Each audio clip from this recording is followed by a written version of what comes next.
Sur le dossier du glyphosate, on sait tout de suite que c'est un mauvais procès franco-français sur le glyphosate.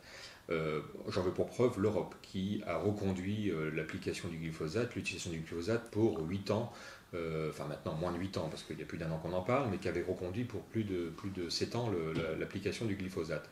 En France, une règle franco-française, le gouvernement d'Emmanuel Macron a voulu dire qu'on arrêtait le glyphosate, l'application du glyphosate sur le territoire français dans 3 ans, aujourd'hui plus que 2.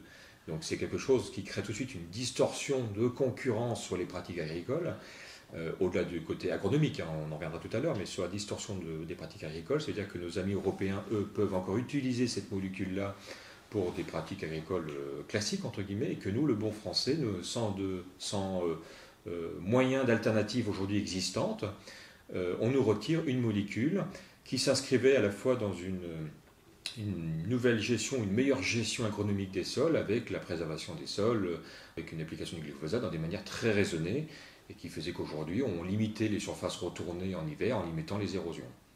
La problématique va être réelle. On n'a pas d'alternative, on n'a pas de moyen de mise en place de recherche d'alternatives chimiques pour compenser le glyphosate.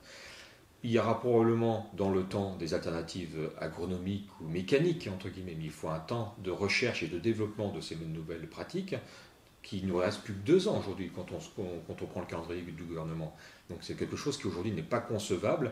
Ce n'est pas non plus en mettant en place des pseudo start-up d'État pour dénoncer ou répertorier ceux qui veulent sortir du glyphosate. On le voit aujourd'hui, nous sommes le 9 janvier, on n'inscrit que 10 exploitations en France qui prétendent vouloir sortir du glyphosate.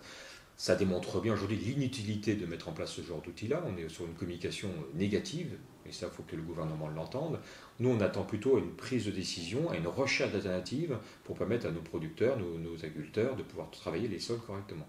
Je vous invite à partir du 21 janvier jusqu'au 31 janvier à vous exprimer, à voter la liste UDSEAJA. Ensemble, avançons les pieds sur terre.